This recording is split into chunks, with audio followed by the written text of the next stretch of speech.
ধরেন কোনো একজন মানুষ বিয়ে হয়েছে, আল্লাহ পাক রব্বুল আলামিন তার ঘরের ভিতরে 10টা কন্যা সন্তান দিয়েছে, এখন পর্যন্ত একটা ছেলে সন্তান জন্ম নেয় নাই।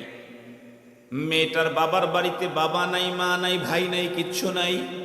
যেই ছেলের সঙ্গে বিয়ে হয়েছে সেই ছেলেরও বাবা নাই, আপন ভাই বোন বলতে কেউ নাই। এমতো অবস্থায় তাদের জীবনটা কোনো রকম করে চলে।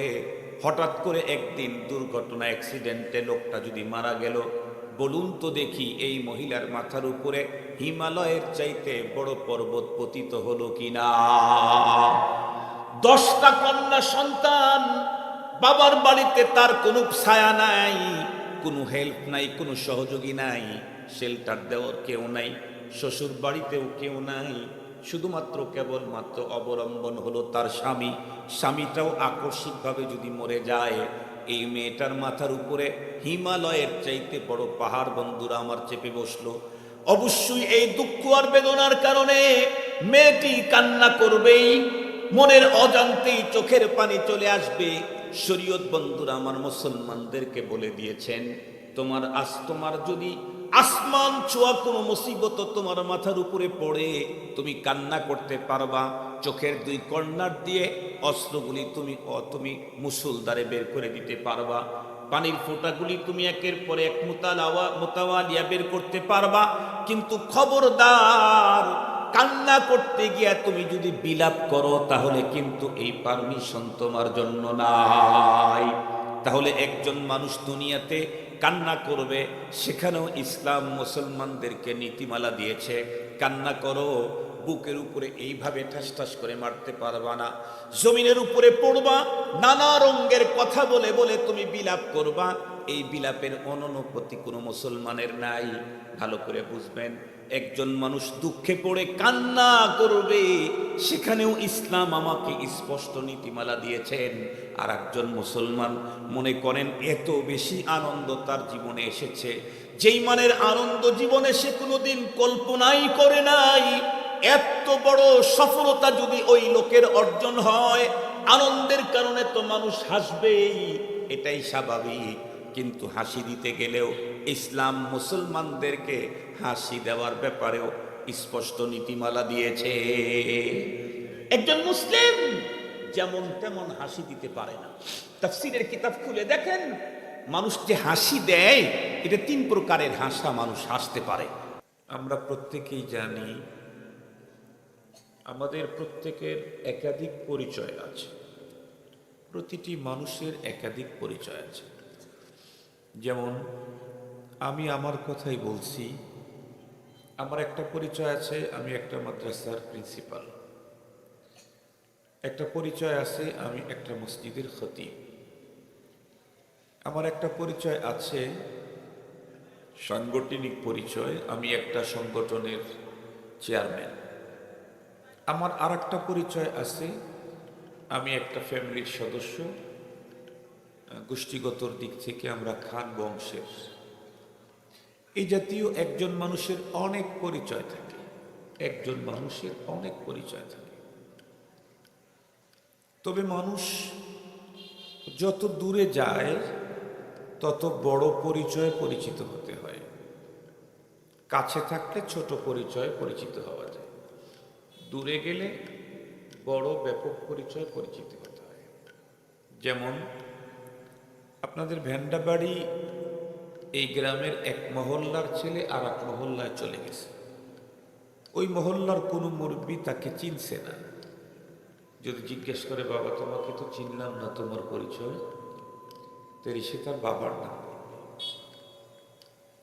বাবার নামে সে পরিচয় লাভ করবে। এই ছেলেটাই আর একটা গ্রামে গেছে, যেই গ্রামের মানুষ তার বাবাকে চিনে না, দাদারে চিনে। সেই জায়গায় এই ছেলেটা পরিচয় দিবে কি, বাবার নামে না দাদার নামে? দাদার। এই ছেলেটাই এই ইউনিয়ন অথবা থানা ছেড়ে আরেকটা থানায় গেছে, এই ওয়ার্ড ছেড়ে আরেকটা ওয়ার্ডে গেছে, যে ওয়ার্ডের মানুষ সে গ্রামের নাম জানে না। ওকে যদি জিজ্ঞেস করে, বাবা তোমার পরিচয়, সে কি তার বাবার নাম বলবে? না, তার বাবাকে তো পরের গ্রামের লোকই চিনে নেয়। তাহলে এখানে তাকে পরিচয় হতে হবে গ্রামের নাম দিয়ে। আঙ্কেল আমার চিনলেন না, আমার বাড়ি তো ভেন্ডা বাড়ি। তাহলে তখন চিনে ফেলবে, তার পরিচয় হবে। এই লোকটাই যখন এক থানা থেকে আর এক থানায় চলে গেছে, ডিস্ট্রিক্ট একটা কিন্তু অনেক, এটা একটা প্রান্তিক থানা, ওই ডিস্ট্রিক্টের আর একটা প্রান্তিক থানাতে সে চলে গেছে। যদি জিজ্ঞেস করে তোমার পরিচয়, তখন তো গ্রামের নাম চিনবে না, তখন বলবে যে আমি পীরগঞ্জ থানার মানুষ। এই ছেলেটাই নিজের ডিস্ট্রিক্ট ছেড়ে বিভাগের অন্য কোনো ডিস্ট্রিক্টে চলে গেছে, যেখানকার লোক এখানকার থানার নাম জানে না। ধরেন আপনারা যদি কক্সবাজারে যান, গিয়ে যদি বলেন যে আমার বাড়ি ভেন্ডা বাড়ি, চিনবে তো লোকেরা? যদি বলেন আমার নাম, আমার আব্বার নাম আব্দুল সাত্তার, চিনবে না? কি পরিচয় হবে? কি কি বলতে হবে? ডিস্ট্রিক্ট বলতে হবে। বাড়ি কোথায়? আমার বাড়িতে রংপুর। ও আচ্ছা আচ্ছা আচ্ছা, চিনলাম, রংপুর। এই ছেলেটাই যদি এক দেশ থেকে আর এক দেশে যায়, যাওয়ার পরে সেখানে যদি তাকে কেউ জিজ্ঞেস করে তোমার পরিচয়, সে বলবে যে আমার পরিচয় হলো আমি বাংলাদেশি। কান্ট্রি তখন উল্লেখ করবে, দেশের নাম পরিচয় হবে। আমার জিজ্ঞাসা হলো, এই মানুষগুলি তো একদিন এই জগৎ ছেড়ে আর একটা জগতে যাবে, কথা বলেন? এই জগৎ ছেড়ে আর একটা জগতে যেতে হবে না? সেই জগতে যাওয়ার সাথে সাথেই সেখানে পরিচয় জানতে যাবে ফেরেশতারা। মার রব্বুক ওয়া মা দীনুক ওয়া মান হাদার রাজুলুল্লাযী বুইসা ফীকুম। তিন প্রশ্নের সমষ্টি হলো আপনি আপনার পরিচয়টা বলুন। তো ওই জগৎ, কবর জগতে গিয়ে যদি বাবার নাম বলে, তাহলে তো মুনকার নাকির চিনে ফেলবে। কথা বলেন? দাদার নাম, গোষ্ঠী, গ্রাম, থানা, ডিস্ট্রিক্ট, বিভাগ, দেশ। যদি বলে আমি বাংলাদেশি, কাজ হবে কি? সেইখানে পরিচয় দিতে হবে হলো বড় পরিচয়, সেটা হলো আমি মুমিন, আমি মুসলিম। সেইখানে পরিচয় দিতে হবে আমি মুমিন। খুব ভালো করে বুঝবেন, কবরের জগতে যাওয়ার পরে যে প্রশ্নগুলি করা হবে, এই প্রশ্নের সমষ্টি হলো তুমি কে? তুমি কি আস্তিক না নাস্তিক? তুমি কি একত্ববাদী কিনা? এই প্রশ্নের উত্তর আমাকে দিতে হবে রব্বি আল্লাহ, আমি একত্ববাদের বিশ্বাসী, আমি একজনকে রব মানি। সে কে? আমি একজনকে রব মানি, সে কে? আল্লাহ। আমার দিন একটা, সেটা কি? ইসলাম। আর যার ছবি দেখাচ্ছেন, ইনি আমাদের প্রাণাধিক প্রিয়, আমাদের মহানবী, মহামানব, সর্বশ্রেষ্ঠ সর্বশেষ নবী জনাবে মুহাম্মদুর রাসূলুল্লাহ সাল্লাল্লাহু আলাইহি ওয়াসাল্লাম। খুব ভালো করে বুঝবেন, এই প্রশ্নের উত্তর যদি কেউ কবর জগতে দিতে পারে, তাহলে কবর জগতের ঝামেলা শেষ। সাথে সাথে আল্লাহ পাকের পক্ষ থেকে আওয়াজ আসবে, আন সাদাকা আবদি ফাআফরিশুহু মিনাল জান্নাহ ওয়া আলবিসুহু মিনাল জান্নাহ ওয়াফতাহু লাহু বাবান ইলাল জান্নাহ। এই তিন প্রশ্নের উত্তর দিতে পারলে রব্বুল আলামিনের পক্ষ থেকে আওয়াজ আসবে, এই ফেরেশতা, আমার বান্দাকে চেক করতে গেছো তো আমার বান্দা তো তোমাকে সঠিক পেপারস দেখাইতে সক্ষম হয়েছে, সুতরাং আমার বান্দার শরীরে এখন দুনিয়ার নর্মাল কাফনের কাপড় কেন দেখতে পাচ্ছি, এগুলি চেঞ্জ করে জান্নাতি মখমলের কাপড় পরিয়ে দাও। আমার বান্দার কবর শুধুই মাটি কেন, একটু বেডশিট বিছানো নেই কেন? আফরিশুহু মিনাল জান্নাহ, জান্নাত থেকে দামি নামি দামি রেশমের বেডশিট আমার বান্দার কবরের ভিতরে বিছিয়ে দাও। ওয়াফতাহু লাহু বাবান ইলাল জান্নাহ, আমার বান্দার যে ঘরে এখন আছে চতুর্দিকে বদ্ধ, নেই কোনো দরজা জানালা। কবরের দরজা জানালা থাকে নাকি? থাকে না। তো বদ্ধ ঘরে কেন আমার বান্দা? ও তো সঠিক উত্তর দিয়েছে। তো কি করতে হবে? জান্নাত থেকে সোজা স্নিগ্ধ বাতাস আমার বান্দার কবরে ঢোকে মতো রাস্তা করে দাও। অন্য হাদিসের বর্ণনায় এসেছে, আমার বান্দার কবর এত চিপা কেন? কি এই আমার বান্দার জন্য কবরটাকে প্রশস্ত করো। কতটুক? তার চোখের দৃষ্টি যায় যতটুক। খুব ভালো করে বুঝবেন। এখন তো মোটামুটি আরামে ঘুমাইলাম, ঈমান আমার আছে, আমি আরামে ঘুমিয়ে গেলাম। কিন্তু পরবর্তীতে আল্লাহ পাক আমাদের প্রত্যেককেই হাসরের ময়দানে জমা করবেন।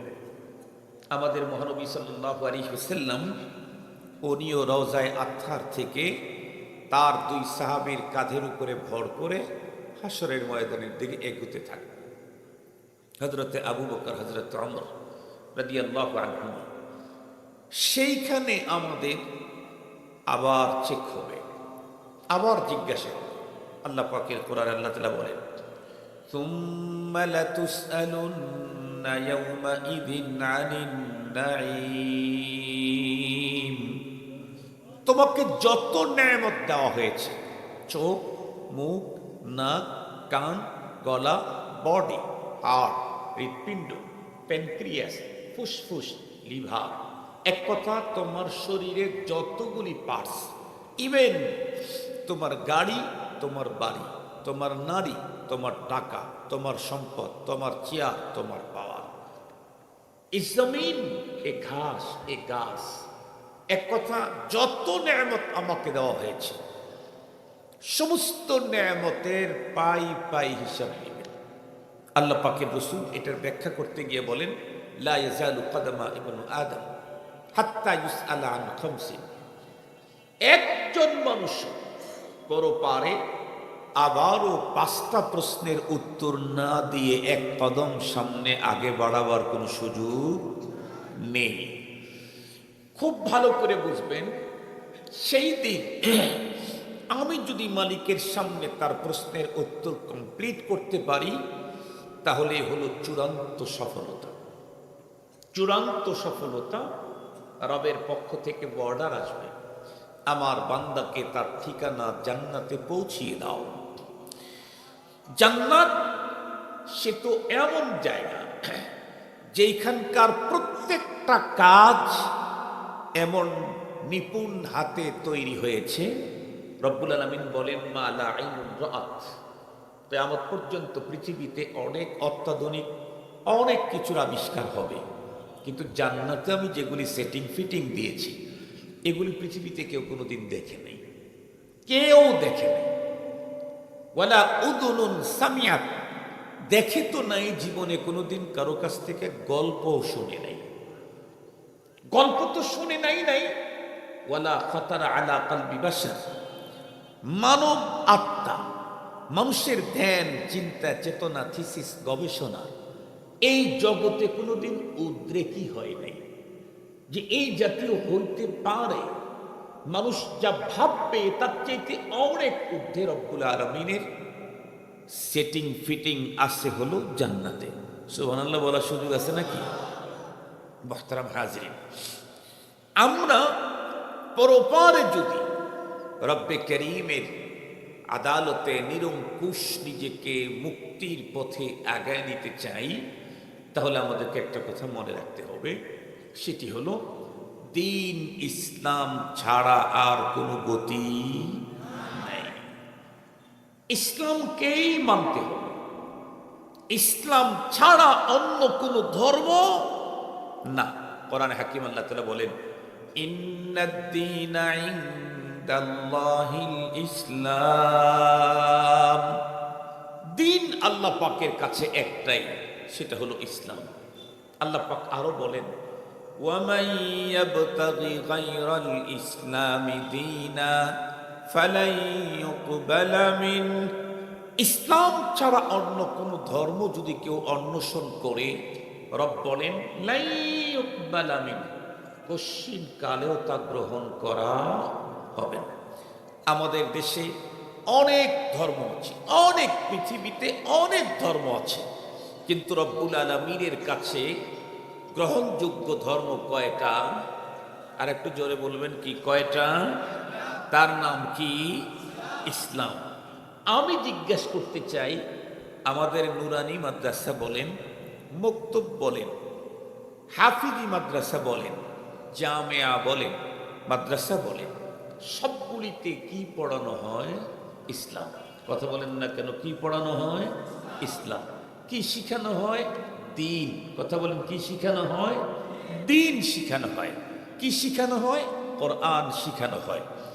যেই দিন আমরা পেয়েছি, এই দিন আল্লাহ পাকের কাছে সবচাইতে উন্নত মানের যেটা, সেটা আমাদেরকে দেওয়া হয়েছে। আল্লাহ পাক বলেন, আল-ইয়াউমা আকমালতু লাকুম দীনাকুম ওয়া আতমামতু আলাইকুম নি'মাতি ওয়া রাদিতু লাকুমুল ইসলাম দীনা। এই আয়াত যেই দিন নাজিল হয়েছে, এই আয়াত নাজিল হওয়ার পরে ইহুদিরা নবীজির সাহাবীদের কাছে গিয়ে বলছে, শোনো, তোমাদের ধর্মগ্রন্থে এমন একটা আয়াত আছে, এই আয়াত যদি আমাদের ধর্মগ্রন্থে নাজিল হইতো, তাহলে আমরা এই আয়াত নাজিলের দিনটাকে ঈদের দিন বানিয়ে ফেলতাম। একটু বলেন সুবহানাল্লাহ। কি কথা! ইহুদিরা বলতেছে যে তোমাদের ধর্মীয় গ্রন্থে এমন একটা আয়াত আছে, যেই আয়াতটা যদি আমাদের ধর্মগ্রন্থে নাজিল হইতো, তাহলে আমরা নাজিল হওয়ার তারিখটাকে ঈদের দিন বানিয়ে ফেলতাম। এত গুরুত্বপূর্ণ ঘোষণা এই আয়াতে এসেছে, কথা দিতে হবে। এই কথা শুনে পয়গম্বরের সাহাবী উত্তর করলেন, আরে ভাই, তোমরা তো এই আয়াত নাজিলের দিনটাকে ঈদের দিন বানাইতা, আমার কাছ থেকে শোনো। কি? আল্লাহ পাক এই আয়াতকে নাজিল করেছেন ডবল ঈদের দিনে। সুবহানাল্লাহ তো নাই আপনাদের এলাকায়? এখান থেকে যা সেই মাদারগঞ্জে সুবহানাল্লাহ বলতেন, আর বাড়ির কাছে সুবহানাল্লাহ বলার জন্য কিছু নিয়ে আসেন নাই, দুই একটা, ওইখানে গিয়ে সুবহানাল্লাহ বলতেন। আমি আপনাদের জন্য খুব দোয়া করছি, আল্লাহ এই অঞ্চলের মানুষ এত দূর থেকে কোরআনী মাদ্রাসার পিছনে এত মেহনত করে, তাদেরকে তুমি কোরআনী মাদ্রাসা দিয়ে দাও। মুহতারাম হাজরিন, আল্লাহ তাআলা সেই দোয়া কবুল করেছেন। আমার মনে খুব খুব প্রশান্তি যে আমিও তো যারা দোয়া করেছে তাদের ভিতরে আমিও একজন। সুতরাং এই প্রতিষ্ঠানে যদি 1 লক্ষ ছেলে কোরআন পড়ে, 1 লক্ষ, ওরা সবগুলো মিলে যেই পরিমাণে নেকি পাবে, আমার আমল নামায় একাই ওই পরিমাণে নেকি ঢুকবে। আমি দোয়া করছি অনেকবার, বহুবার। আজকে যখন শুনলাম যে মাদ্রাসা হয়েছে 300-র মতো ছাত্র, আমার তখন দিলটা আনন্দে ভরে গেল যে আমার পরপারে মুক্তির ব্যবস্থা হবে ইনশাআল্লাহ। মুহতারাম হাজিরিন, তো যে কথা বলতেছিলাম, ডাবল ঈদের দিনে এই আয়াত নাজিল হয়েছে। নবীজির সাহাবী বললেন, ওরা অবাক। তাহলে অবশ্যই আমাদেরকে জানতে হবে এই আয়াত কোন দিন কোথায় নাজিল হলো। তার আগে আয়াতের তর্জমাটা আপনাদেরকে বলি। আল্লাহ পাক বলেন, আল ইয়াউমা আকমালতু লাকুম দীনাকুম। আল ইয়াউম, আজকের এই দিনে, আকমালতু লাকুম, পরিপূর্ণ করে দিলাম তোমাদের জন্য, দীনাকুম, তোমাদের দিনকে, ওয়া আতমামতু আলাইকুম নি'মাতি, আর আমার নিয়ামতকে পূর্ণতা দিলাম আজকের এই দিনে, ওয়া রাদিতু লাকুমুল ইসলাম দীনা, আর দিন হিসাবে ইসলামকেই মনোনীত করলাম। এই ঘোষণাটা আল্লাহ পাক দিলেন কবে? আমাদের বিশ্বনবী মুহাম্মদুর রাসূলুল্লাহ সাল্লাল্লাহু আলাইহি ওয়াসাল্লামের বিদায়ী হজে, আরাফার মাঠে, আরাফার দিন, ইয়াউমে আরাফা, আরাফার মাঠে। ওই দিন আবার জুমাবার ছিল। সুবহানাল্লাহ বলবেন কি? তাহলে আরাফা এক ঈদ, জুমা আর একটা ঈদ। জুমা কি? আর একটা ঈদ। এজন্য আল্লাহ পাকের রাসূলের সাহাবী বলেন যে আল্লাহ এই আয়াত নাজিল করতেই তো ডাবল ঈদের দিন নাজিল করেছে। এক তো আরাফার দিন, তারপরে আবার জুমার দিন। নাজিল হয়েছে কোথায়? আরাফার মাঠে। টাইমটা ছিল আসরের নামাজের পরে। বিশ্বনবীজির কাছে জিবরাইল আমিন এই মহান ঘোষণা নিয়ে আসলো। কি? আজকের এই দিনে আপনাদের জন্য দ্বীনকে পরিপূর্ণ করে দেওয়া হলো। এখানে খুব গুরুত্বের সাথে একটা কথা বুঝতে হবে, এই পৃথিবীতে যত নবী রসুল এসেছিলেন সমস্ত নবী এবং রসুলগণের ধর্ম হলো একটা, তার নাম ইসলাম। তবে সব নবীর ধর্মের সংবিধান একরকমের ছিল না। এক এক নবীর ধর্মের সংবিধান ছিল এক এক রকমের। ধর্মীয় সংবিধানকে শরীয়ত বলে। ধর্মীয় সংবিধানকে কি বলে? শরীয়ত বলে। সব নবীর শরীয়ত একরকম ছিল না। কোন নবীর শরীয়ত ছিল ইফরাত, কোন নবীর শরীয়ত ছিল তাফরীদ, কোন নবীর শরীয়তে বাড়াবাড়ি, কোন নবীর শরীয়তে ছাড়াছাড়ি। যেমন এক পয়গম্বরের যুগে নিয়ম ছিল, কারো পোশাকে যদি কখনো নাপাকি লেগে যায় কিয়ামত পর্যন্ত ধুইলে এটা পাক হবে না। তো কি করতে হবে? যতটুকু নাপাকি লেগেছে এটা কেটে ফেলতে হবে। তাহলে এটা খুব কষ্ট না? বাড়াবাড়ি। আর এক নবীর যুগে শরীয়ত একেবারে ছাড়াছাড়ি। কি? কারো যদি শরীরের কাপড়ে কখনো নাপাক লেগে যায় তাহলে এটা ধোয়ারই দরকার নাই, এটা দিয়েই ইবাদত চলবে। এটা আবার বেশি ছাড়াছাড়ি। বলেন তো দেখি, বর্তমানে তো ম্যাক্সিমাম এই মসজিদগুলি এখন এসি। এসির ভিতরে দেখবেন কেউ যদি বাসনা নিয়ে ঢোকে 1 সেকেন্ডেই পুরাটা বাসনায় ভরে যায়। কেউ যদি গন্ধ নিয়ে ঢোকে 1 সেকেন্ডেই পুরা রুম গন্ধ ছড়ে যায়। এসি রুমে এই ঝামেলাটা আছে। আমাদেরকে আল্লাহ পাক যে দ্বীন দিয়েছেন, যে শরীয়ত দিয়েছেন, এটা বাইনাল ইফরাত ওয়া তাফরীদ, বাড়াবাড়িও নাই, ছাড়াছাড়িও নাই। তার মানে নাপাকি লাগলে কেটে ফেলতে হবে না, আবার ওইটা নিয়েও নামাজে যাওয়া যাবে না। কি করতে হবে? ধুইয়া পবিত্র করতে হবে। পরিষ্কার না, কিন্তু পরিষ্কার না। জামা কাপড় পরিষ্কার রাখা হলো সুন্নত নামাজের ভিতরে, আর পবিত্র রাখা হলো ফরজ। কথা বলেন, পবিত্র রাখা কি ফরজ, আর পরিষ্কার রাখা এটা হলো সুন্নত। একটা কাপড় খুব ফাইন ফিটফাট পরিষ্কার, কিন্তু ছোট বাচ্চা পেশাব করে দিয়েছে, পেশাবটা যদি শুকায়া যায় তাহলে কাপড়টা কি অপরিষ্কার থাকবে? পরিষ্কারই থাকবে, কিন্তু পবিত্র থাকবে না। কাপড় পরিষ্কার কিন্তু পবিত্র থাকবে না। আমাদের দেশে একটা হাদিসের তর্জমা ভুল লেখে, পরিষ্কার পরিচ্ছন্নতা ইমানের অঙ্গ। নো, মিথ্যা কথা, বাজে কথা, ভুল কথা। আত-তুহুর শাতরুল ঈমান, পবিত্রতা ইমানের অঙ্গ। পরিষ্কার পরিচ্ছন্নতা এটা ইমানের ভিতরে আছে, কিন্তু ইমানের অঙ্গ না। এটা হলো সুন্নাত, পবিত্রতা হলো ফরজ। খুব ভালো করে বুঝবেন। তো আমাদেরকে আল্লাহ পাক যে শরীয়ত দিয়েছেন, এই শরীয়ত হলো মুতাদিল বাইনাল ইফরাত ওয়াত তাফরীদ, বাড়াবাড়িও নেই, ছাড়াছাড়িও নেই। সমস্ত নবীগণকে যে শরীয়ত দেওয়া হয়েছিল সেই শরীয়ত ছিল পূর্ণ, কিন্তু আমাদেরকে যে শরীয়ত আল্লাহ দিয়েছেন সেটা হলো পরিপূর্ণ। খুব ভালো করে বুঝবেন, পূর্ণতার পরে পরিপূর্ণতার একটা অপশন থাকে, সেটা হলো পরিপূর্ণ। কিন্তু পরিপূর্ণতার পরে পূর্ণতার আর কোনো অপশন নেই। এই জন্য খুব ভালো করে বুঝবেন, এই পৃথিবীর যেই মানুষটা নিজেকে বলবে আমি মুমিন, আমি মুসলিম, সেই মানুষটা জন্মের পর থেকে নিয়ে মৃত্যুর মুখ পর্যন্ত আমার পতিত হওয়া শুধু নয়, বরং মৃত্যুর পর পর্যন্ত, কবরে ঢোকা পর্যন্ত জীবনের কোনো অপশন, কোনো ফাংশনেই ইসলাম ছাড়া অন্য কারো রীতিনীতি পালন করার কোনো পারমিশন নাই। আল্লাহ পাক রব্বুল আলামিন অন্য আরেক আয়াতের ভিতরে আমাদেরকে অর্ডার করেছেন। আল্লাহ বলেন, ইয়া আইয়ুহাল্লাযীনা আমানু দুখুলু ফিস-সিলমি কাফা ওয়া লা তাত্তাবিউ খুতুওয়াতিশ শাইতান ইন্নাহু লাকুম আদুউম মুবিন। আল্লাহ পাক অর্ডার করলেন, নামাজ পড়ো যেই আল্লাহর অর্ডার, রোজা রাখো যেই আল্লাহ পাকের অর্ডার, হজ করো আর যাকাত দাও যে আল্লাহর অর্ডার, সেই আল্লাহ পাক অর্ডার দিলেন, ও ইমানদার তোমরা প্রত্যেকে ইসলামের ভিতরে পুরোপুরি ঢুকে যাও, 100% ইসলামের ভিতরে ঢোকো। বাইরের কারো কোনো কিছু নেওয়ার পারমিশন নেই, প্রয়োজনীয়তাও নেই, প্রয়োজনীয়তাও নেই, পারমিশনও নেই। প্রয়োজনীয়তা নাই কেন?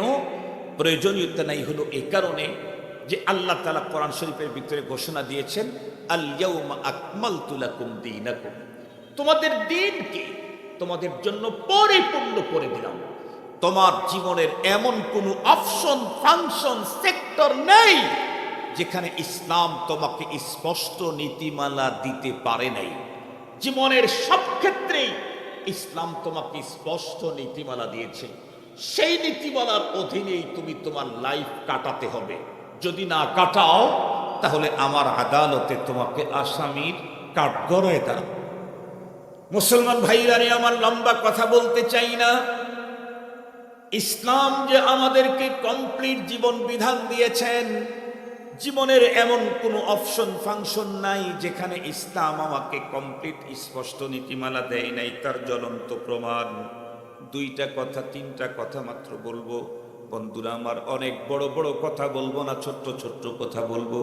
তার ভিতরে একটা প্রশ্ন করি, বলুন তো দেখি, এ পৃথিবীতে যত মানুষ এসেছিল, দুনিয়াতে দীর্ঘদিন পর্যন্ত বেঁচেছে, সাবালে খাওয়া পর্যন্ত, ম্যাচুইট হওয়া পর্যন্ত, নিজেদের অনুভূতি শক্তি আসা পর্যন্ত যত মানুষ পৃথিবীর ভিতরে বেঁচেছিল, একজন মানুষও এমন বলতে পারবে না যে আমার জীবনে শুধুই দুঃখ আসছে, কোনো একদিন সুখ পাই নাই। এমন মানুষ পৃথিবীতে নেই। যত বড় অসুস্থই হোক, যত বড় অসহায় হোক না কেন, জীবন তার দুঃখ যতই বাড়ুক, জীবনে কোনো না কোনো দিন তার আনন্দ, কথা বলেন না কেন, ছিল, হয়েছে। আবার পৃথিবীর যতই আনন্দের একজন মানুষ থাক না কেন, ওর জীবনেও দুঃখ দুই একদিন টাচ করছে না, করে নাই। একেবারে সহজ বুঝবার জন্য বলি, বিগত সময়ে বাংলাদেশের ক্ষমতায় যারা ছিল, বিগত সরকার লম্বা টাইম পর্যন্ত তাদের দাপট, তাদের দাম্ভিকতা, তাদের চাউনি, তাদের বক্তব্য, তাদের চলা, তাদের বলা, তাদের ভাষা এমনটাই ছিল, এত আনন্দ, আমোদ প্রমোদ, মজায় ছিল যে মজার কোনো অন্তই ছিল না। এত লম্বা টাইম মজা করার পরে জুলাই মাসের ৩৬ তারিখ তাদের মজা হয়েছে না সাজা হয়েছে? আর একটু জোরে বলেন। এমন সাজা হইল যে পৃথিবীর শুরু থেকে এ পর্যন্ত কোনো দিন জুলাই মাস ৩৬ তারিখ হয় নাই। তাদের সাজার চোটে মাসটাই 5 দিন বেড়ে গেছে। ঠিক বললাম না? ঠিক বললাম? কয়েকদিন বাড়ছে? পৃথিবীতে কোনোদিন কোনো ইংরেজি, আরবি, বাংলা মাস ৩৬ তারিখ হয় নাকি? কিন্তু বাংলা, ঢাকা শহরের অলে অলে লেখা দেখবেন ৩৬শে জুলাই, ৩৬শে জুলাই, ৩৬শে জুলাই, তার মানে 5ই আগস্ট। এত মজা, এত আনন্দ, এত দাপট, এত পার, মুহূর্তের ভিতরেই কি হলো, 1 ঘন্টা সময়ও পেল না চলে যাওয়ার জন্য। কথা বলেন, কয় মিনিট? 45 মিনিট। তো আল্লাহর ফয়সালা। আর যদি কয়েক মিনিট থাকতো, যে অবস্থা আমরা ভিডিওতে দেখছি, আমরা ওখানে ছিলাম না, আমরা গ্রামের বাড়িতেই ছিলাম। ভিডিওতে যা দেখলাম, যখন বের হয়ে যাচ্ছে তখন কিছু মানুষ টের পেয়েছে, আগাইতে চাইছিল, কিন্তু গাড়ির স্পিড ছিল অনেক বেশি। আল্লাহ যা করে মঙ্গল। উনি যদি থাকতেন আর এর ভিতরে যদি জনগণ ভিতরে ঢুকতো, তাহলে অবশ্যই অনেক বেশি দুঃখজনক, বেদনাদায়ক, কষ্টদায়ক, অমানবিক অনেক কিছু সেখানে হয়ে যেত। অনেক মানুষের প্রাণ নষ্ট হতো, অনেক মানুষের জীবন বিপন্ন হয়ে যেত। এত বড় পাওয়ারফুল লম্বা টাইম আনন্দ করার পরেও দুঃখ আছে না নাই? আছে। তাহলে এদেশের যারা নেতা, প্রথম সারির নেতা, সেটা হলো 2 দলের সাবেক, এখন 2 জনই সাবেক। কথা বলেন, এখন 2 জনই সাবেক। একটা আপনাদের অঞ্চলের পুত্রবধূ, উনিও সাবেক, আর একটা বগুড়ার পুত্রবধূ, উনিও সাবেক। এই 2 জন, তাদের জীবনে যেমন সুখ এসেছে, দুঃখও, কথা বলেন, দুঃখও আমাদের জীবনে ওই মানের সুখও আসে নাই, ওই মানের দুঃখও আসে নাই। ঠিক বললাম না? ঠিক বললাম? আমাদের জীবনে ওই মানের সুখও আসে নাই, ওই মানের দুঃখও আসে নাই। আলহামদুলিল্লাহ বলেন। আল্লাহ আমাদেরকে অনেক ভালো রেখেছেন। তাহলে কথা হলো একটা, মানুষ পৃথিবীতে বেঁচে থাকলে তার সুখ আছে তো দুঃখ আছে, দুঃখ আছে সুখ আছে। খুব ভালো করে বুঝবেন, দুঃখ যখন মানুষের অনেক বেশি বেড়ে যায় তখন মানুষ অজান্তে তার চোখের কর্নার দিয়ে পানির ফোঁটাগুলি গড়ায় গড়ায় পড়ে। খুব ভালো করে বুঝবেন কথাগুলি। ধরেন কোন একজন আল্লাহর বান্দি, তার যদি বিয়ে হয়ে থাকে এমন একজন আল্লাহর বান্দার সঙ্গে, বিয়ে হওয়ার পরে তার ঘরের ভিতরে শুধুমাত্র কেবলমাত্র 7টা থেকে 10টা কন্যা সন্তান জন্ম নিয়েছে। আজকে আমি এক প্রোগ্রামে গেলাম, সেই প্রোগ্রামের সভাপতি আমাকে কানে কানে বললেন, হুজুর 10টা কন্যা সন্তানের পরে আল্লাহ পাক আমাকে কয়েকদিন আগে একটা ছেলে সন্তান দিয়েছে। এই সাম্প্রতিক কালে, নাম বলতেছি না কেন, 10টার পরে আর একটা, তার মানে 11টা। বাংলাদেশের ফ্যামিলি প্ল্যানের লোকেরা যদি এই রিপোর্ট পায় তাহলে হুজুরকে কালকে থেকে খোঁজা শুরু করবে। ঠিক বললাম বা ঠিক বললাম? এত ফ্যামিলি প্ল্যান, এত কিছু, এত প্রযুক্তি, তারপরেও 11টা। সামনে না জানি আরো কয়টা আছে। কয়টা হলে সমস্যা কি? আমাদের বাংলাদেশের একজন বড় আলেম ছিলেন, বড় খতিব ছিলেন, হাবিবুল্লাহ মিসবাহ সাহেব রহমতুল্লাহি আলাইহি। বাংলাদেশের খতিবে আজম, ওনাকে সবচেয়ে বড় খতিবদের সিরিয়ালে ধরা হতো। আমার জীবনে ওনার একটা ওয়াজ আমি শুনেছিলাম, তখন আমি ছাত্র, বেতুয়া মাদ্রাসায় পড়ি। আমি এমনি খুব ইন্টারন্যাশনাল অলস, মাদ্রাসার পাশে ওয়াজ হইতো, আমি ঘুমায় থাকতাম, ওয়াজ শুনতে যাইতাম। কিন্তু উনি যেহেতু বিশ্বমানের একজন খতিব, এই জন্য ওনার ওয়াজ শুনতে গেছি। আমাদের ওখানে এই কি বলে টিওনো অফিসে উপজেলা অফিসে বয়ানটা হয়েছিল। খুব শিক্ষিত লোকেরা ওনার বয়ানে আসছিলেন, আর উনি খুব শিক্ষিত লোকের বয়ানে করতেন। উনি একটা পর্যায়ে বললেন, তখন তো ফ্যামিলি প্ল্যানের তখন স্লোগান মাত্র শুরু। উনি তখন বললেন যে আমাদের দেশে ফ্যামিলি প্ল্যান, দেখেন না, একটা সময় আমাদের দেশে স্লোগান ছিল হলো ছেলে হোক মেয়ে হোক 2টি সন্তানই যথেষ্ট। এই স্লোগান দিয়ে দেখছে তাও কাজ হয় না, এই জন্য স্লোগানকে আবার মডিফাই করছে। এখন স্লোগান কি? 2টি সন্তানের অধিক নয়, একটি হলে ভালো হয়। আপনারা কি লক্ষ্য করে দেখছেন? রব দিতে চাইতেছেন 11টা, তারা বলতেছে 2টি সন্তানের অধিক নয়, একটা হলে ভালো হয়। আপনারা অনেক সময় দেখবেন, আমি একটু আমার পক্ষ থেকে বলতেছি আর কি, অনেক সময় দেখবেন কোনো জিনিস কিনতে গেছেন, উনি বলে 25, আপনি বলতেছেন 35। আপনি কত বলতেছেন? 35। মাঝখানে কত টাকা? 10 টাকা ডিফারেন্স। শেষ পর্যন্ত কি বলে? ঠিক আছে ভাই, আপনার দাও না আমার দাও না, মাঝখানে 30 টাকা নেওয়া। এরকম করে কেনে বেচা হয় না? হয় না? রব্বুল আলামিন দিতে চাইতেছেন 4টা 5টা 10টা 12টা। আর আমার দেশের স্লোগান বুদ্ধিজীবীদের হলো 2টি সন্তানের অধিক নয়, একটি হলে ভালো হয়। এই জন্য রব্বুল আলামিন সিস্টেম করে দিয়েছেন কি, তাহলে একটাও না 2টাও না, 1.5টা দিলেন। 1.5টা বুঝেন নাই? 1.5টা হলো একটা সুস্থ আর একটা প্রতিবন্ধী। এও দেয় একটা সুস্থ আর একটা প্রতিবন্ধী। রব্বুল আলামিন যদি 5টা দিতেন, 5টাকে লালন পালন করতে যে কষ্ট, যে টাকা ব্যয় না হতো, ওই অর্ধেক যেটা প্রতিবন্ধী দিয়েছেন, ওই একটার পিছনে 10টার সময়। কথা বলেন না কেন? টাকা পয়সা, শ্রম, ব্যথা, দুঃখ, বেদনা, কষ্ট, আর অর্ধেকের ভিতরেই 5টা সমান। রব দিতে চাইলেন বাড়ায়া, তুমি কম নিতে চাও, এই জন্য বাড়ায়া দিচ্ছেন রব, 1.5টা করে দিচ্ছেন। এখন বাংলাদেশে আমার মা, আমরা এখনো পৃথিবীতে বেঁচে আছি 7 ভাই বোন। এখন মারা গেছে আরো 5-7, আরো 4-5-7টাই মারা গেছে আমার আম্মার। এত বুড়ি, মাশাআল্লাহ। আমার আম্মা, আমার ফুপু, আমার দাদিরা যখন ছিলেন তারা কিন্তু ক্যালোরিযুক্ত খাবার খাওয়ার কোনো সুযোগ ছিল না। ক্যালোরি পাবে কোথায়? ভাতই তো পায় না, কিসের আবার ক্যালোরি? ভাত দরকার যতটুকু অতটুকু নাই। ভাতের প্লেট দেখলেই বোঝা যেত এটা কি বড় ভাইয়ের না ছোট ভাইয়ের। এরকম দিন যায় না আপনাদের রংপুরে? তোমরা বুঝবা না বাবা, তোমরা শুধু মাথা নড়াও এমনি। তোমরা হলো স্বামী না বা আতানা, আপনারা যা বলেন তাই মেনে নিলাম।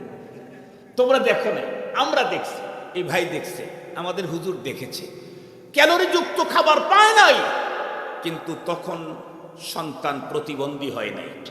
এখন তো মায়ের পেটে বাচ্চা আসলেই প্রথমে কাটি দিয়ে আগে টেস্ট করে, আসছে না আসে নাই, এরপরে আবার ল্যাবে যায়, এরপরে আবার ডাক্তারের কাছে যায়, এরপরে ডাক্তার ফর্মুলা দেয়, এরপরে ভিটামিন A to Z, কথা বলেন আছে না নাই?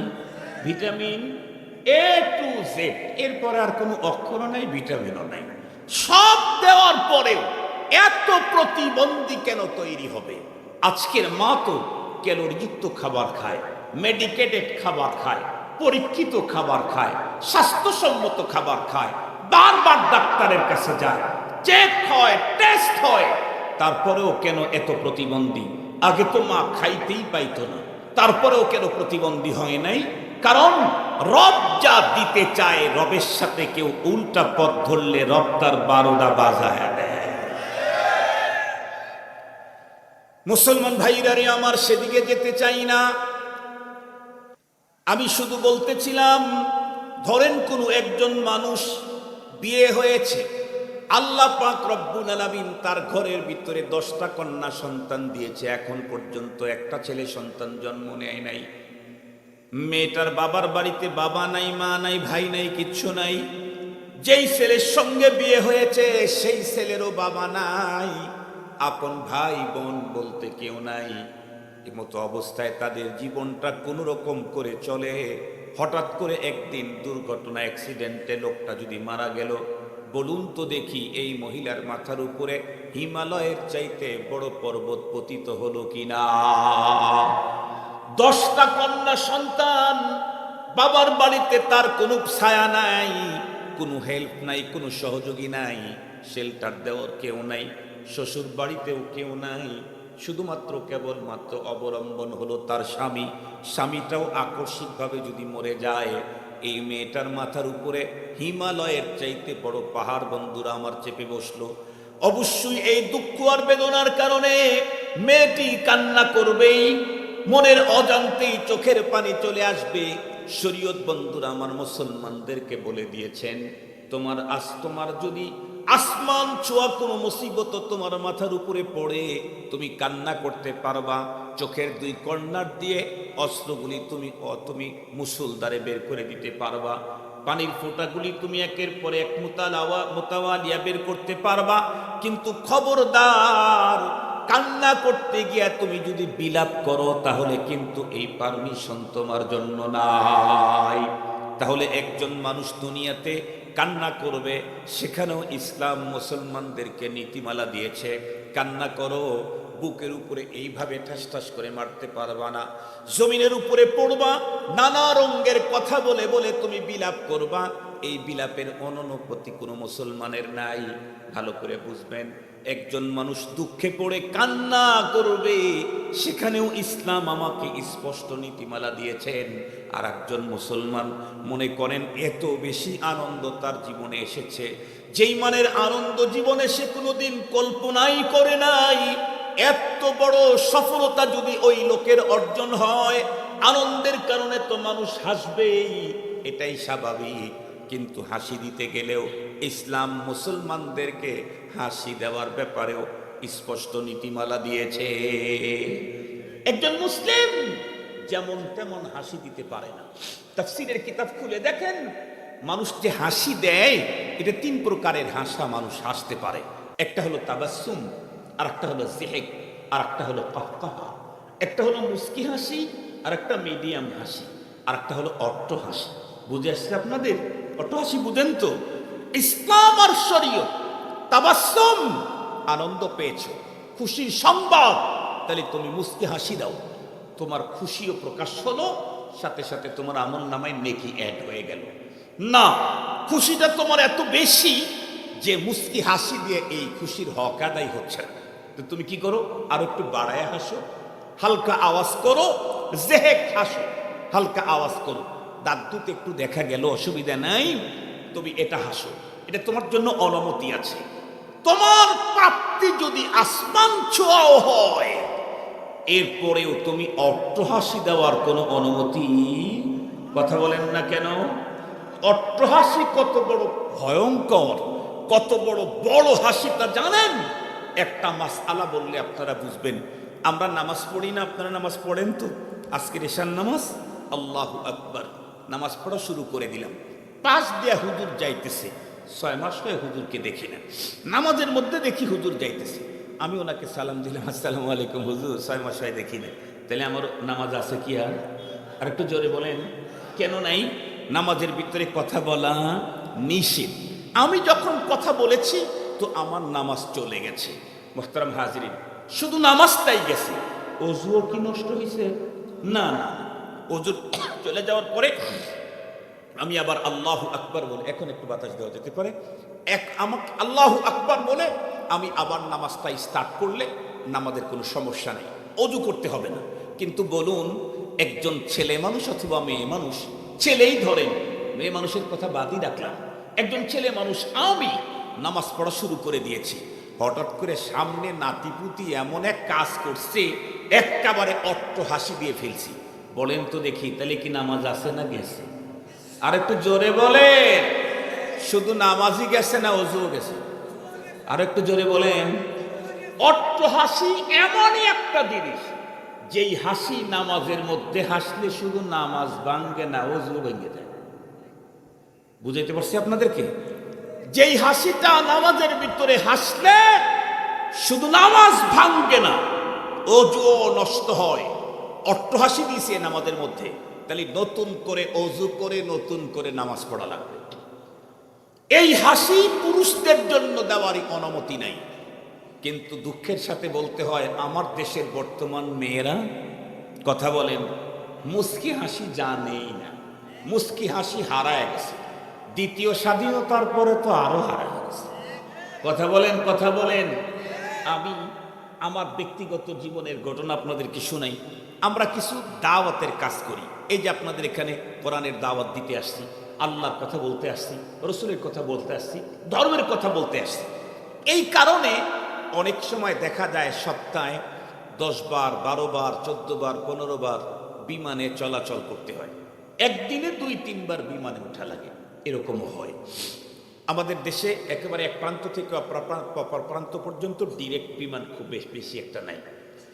এখান থেকে সব ঢাকা হয়ে যেতে হয়, সৈয়দপুরে আসলে ঢাকা হয়ে, সৈয়দপুর থেকে ডাইরেক্ট কক্সবাজার কয়েকদিন মনে হয় চলছে, এখন বন্ধ। কক্সবাজার থেকে সোজা আপনি যাবেন সিলেটে, বন্ধ, নেই।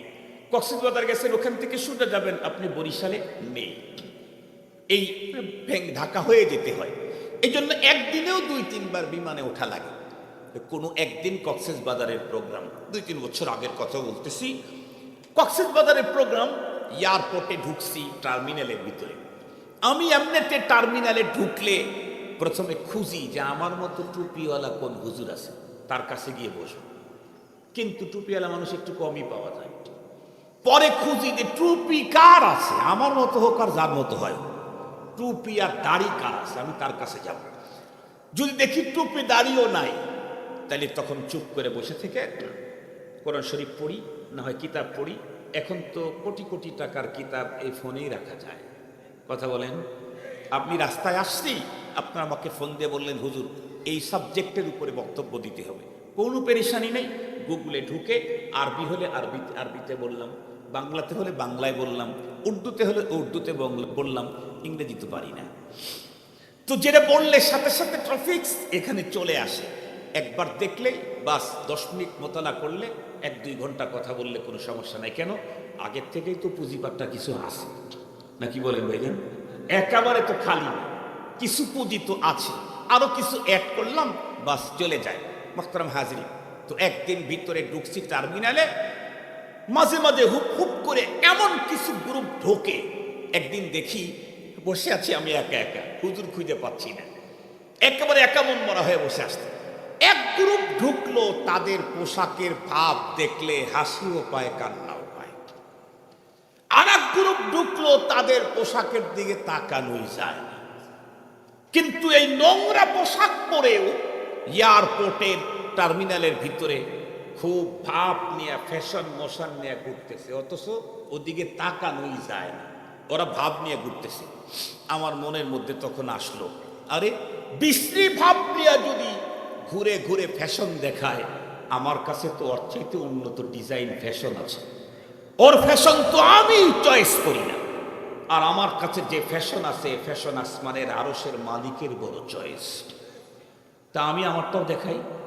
আমার রুমালটা ছিল ব্যাগের ভিতরে, আমি রুমালটা টান দিয়ে বের করলাম, বের করে মাথার মধ্যে একটা পাগড়ি লাগালাম, হুজুরের মতো পাগড়ি লাগায় আমিও কয়েকবার ঘুরে আসলাম। তোদের ফ্যাশন আছে, আমার আছে। তোদের ফ্যাশন আছে, আমার আছে। তোমাদের ফ্যাশনের দিকে তো রুচিশীল মানুষ তাকাইতেই পারে না। আর আমি যে ফ্যাশন নিয়েছি, আরশের মালিক আমার দিকে তাকিয়ে দেখবেন। যেই কথা বলতেছিলাম, একদিন হঠাৎ করে দেখলাম 12-14 জনের একটা গ্রুপ ঢুকলো। পরে শুনলাম, আলোচনায় বুঝলাম ওরা সবাই এক ইউনিভার্সিটির টিচার। সবাই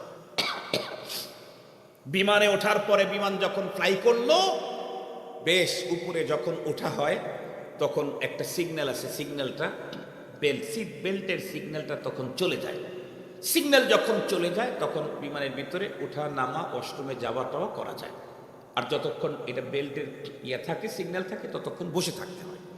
তো এই সিগন্যালটা যখন চলে গেল, আল্লাহ, এই 10-12 জন যেই এলাকায় বসে আছে, এমন হাসাহাসি শুরু করলো, ছেলে মেয়ে মিলেই আছে। তো দেখলাম ভলিউম ছেলেদের চাইতে মেয়েদের অনেক চেঁচানো। কিন্তু আমি তো কিছু বলতেই পারবো না। কেন? মোল্লা কি হার কাম পর এতেরাজ, মোল্লা কি হার কাম পর এতেরাজ। সারা দুনিয়া যদি কিছু বলে কিছুই হবে না, মোল্লা কেন বলল, এক প্রকারের মানুষের সহ্যই হয় না। এই জাতীয় লোক আছে না? না, তারা কি এখন খুব সুখে আছে? আর একটু জোরে বলেন। মোল্লারা কি এখন ক্ষমতায় গেছে? মোল্লারা ক্ষমতায় যায় নাই, তাই যদি এত কষ্ট, আল্লাহ যদি আগামী দিনে ওলামায়ে কেরাম দিনদারদেরকে ক্ষমতায় নিয়ে আসে, তাহলে মুতু আলা গাইদিকো, তাহলে মুতু আলা গাইদিকো। আমরা দোয়া করি, আল্লাহ আগামী দিনে আমার দেশের ক্ষমতার মুসনদে দিনদারদেরকে বসায় দাও। আপনারা কি বলেন? আপনারা কি বলেন? যারা দ্বীনের কাজ করবে, ইসলামের কাজ করবে, মুসলমানদের পক্ষে থাকবে, দেশ আর রাষ্ট্রের কল্যাণ করবে, এই জাতীয় মানুষদেরকে আগামী দিনে তুমি আমাদের দেশের রাষ্ট্র ক্ষমতায় বসাও। আমরা আর যাই হোক, এদেশে কোনো খুন দেখতে চাই না, আমরা কোনো মায়ের বুক খালি হোক, আমরা তা দেখতে চাই না, আমরা কোনো গম দেখতে চাই না।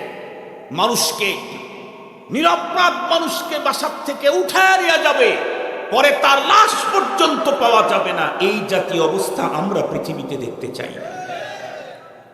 আমরা চাই শান্তি, আমরা চাই নিরাপত্তা, আমরা চাই সাম্য, বৈষম্যতা আমরা চাই না। আল্লাহ যেন এমনই একটা অবস্থা আমাদের দেশে আগামী দিনে আল্লাহ পাক দান করেন। তো আমি চুপ করে বসে আছি, খুব কষ্ট হচ্ছে ওদের হাসাহাসিতে। এক পর্যায়ে আল্লাহর এক বান্দা প্যান্ট শার্ট পরা, ওই গ্রুপেরই আর কি, মানে ওই গ্রুপের না, ওই জাতীয় চেহারা ছিল। উনি হঠাৎ করে পিছন দিকে তাকায় বললেন, এ ভাই, আপনারা না ইউনিভার্সিটির সব লেকচারার, আপনারা যদি আকাশপথে এত মজা করে হাসবেন, তাহলে আপনারা একটা ফ্লাইট রিজার্ভ নিলেই তো ভালো হতো। এখানে তো আরো কিছু প্যাসেঞ্জার আছে, তাদেরও তো অধিকার আছে, আপনারা এইভাবে হাসছেন। আল্লাহর বান্দা বাংলা দিয়ে বলে না, ইংরেজি দিয়েই বলছে। আমরা মোটামুটি বুঝে ফেলছি যে ওই জাতীয় কিছু বলতেছে। ওই জাতীয় কিছু বুঝলেন তো? বাংলাদেশে একজন বড় আলেম আসতেন, আপনাদের কষ্ট হচ্ছে না তো? এই রংপুরেও আসতেন, আব্দুল মজিদ নদীম সাহেব হুজুর আসতেন না? রংপুরেও আসতেন। পাকিস্তানের বিশ্বমানের খতিব ছিলেন। উনি যখন কোরআন তেলাওয়াত করতেন, মনে হতো যে আল্লাহর কোরআন মনে হয় নতুন করে নাজিল হচ্ছে।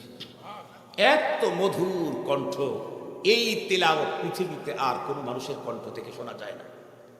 উনি বলেন যে আমি একবার এক জায়গায় গেছি, যাওয়ার পরে मैंने एक आदमी के साथ मुलाकात हुई मेरे, अल्लाह की बंदे के सर का बाल जो है वो इतना झुला हुआ कि वो मोछ से लग गया, मोछ का बाल इतना झुला हुआ को दाढ़ी से मिल गया, दाढ़ी का बाल इतना लंबा कि वो अपने सीने की बाल से मिल गया, तो हमें पता ही नहीं चलता कि उसका मुंह कहां पे है, लेकिन जब वो बात करने लगते हैं तो कहीं जरा हरकत करते हैं तो हमें पता मिलता उसका मुंह यही कहे होगा।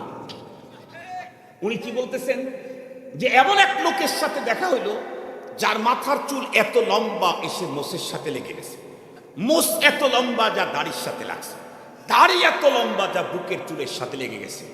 এখন আল্লাহর বান্দার মুখ কোনটা আর কোনটা এটা বোঝা যায় না, তবে যখন কথা বলা শুরু করে তখন এক জায়গায় নড়ে, তখন মনে করি এই এলাকাতেই কোনো এক জায়গায় তার মুখ আছে,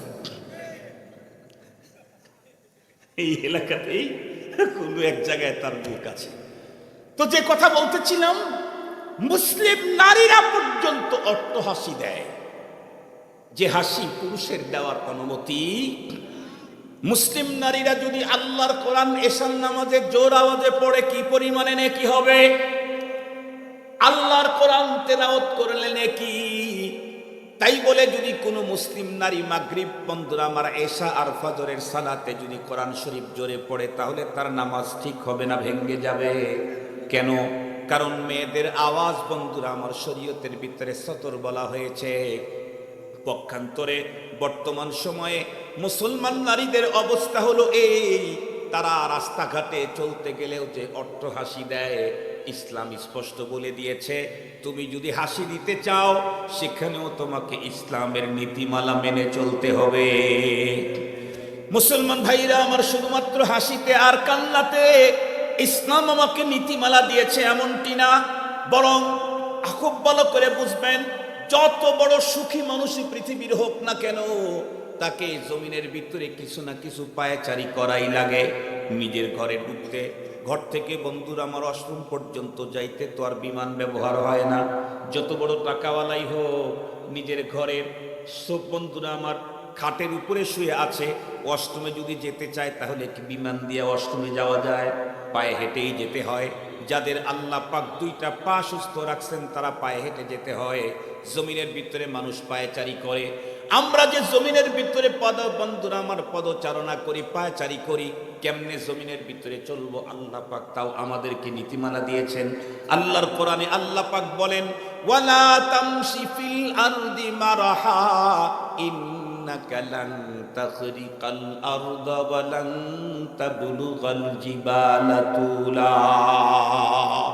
খবরদার আমার বান্দা বান্দি, জমিনের উপরে কখনো দম্ভ নিয়ে চলো না। কেন? আজকে তুমি জমিনের পিঠে আসো, সেদিন বেশি দূর না যেদিন তোমাকে সাদা কাপড়ের 3 কাপড়ে প্যাকেট করে জমিনের পেটে ঢুকায় দেওয়া হবে। যেমন তোমার দাদা, তোমার দাদি, তোমার বাবা, তোমার আপনজন পূর্বপুরুষদেরকে 3 কাপড়ে প্যাকেট করে জমিনের পেটে ঢুকায় দেওয়া হয়েছে। জমিনের উপরে থাকতে তুমি যদি জমিনের মালিকের অর্ডার যদি না মানো, যেদিন তুমি জমিনের পেটের ভিতরে ঢুকে পড়বে সেদিন জমিন তোমাকে ছাড় দিবে না, খাতির করবে না। আমাদের বিশ্বনবীজি এইভাবে নিজের হাতগুলিকে এক আঙ্গুল, এক হাতের আঙ্গুল আর এক হাতের আঙ্গুলের ভিতরে এইভাবে ঢুকায় দেয়া বলেছেন, কবরের ভিতরে যখন মাইয়িতকে রাখা হয়, 2 দিকের মাটি মানুষটাকে এমন চাপ দেয়, বন্ধুরা আমার, বুকের হাড় হাড্ডিগুলো একটা আর একটার ভিতরে এইভাবে ঢুকে যায়।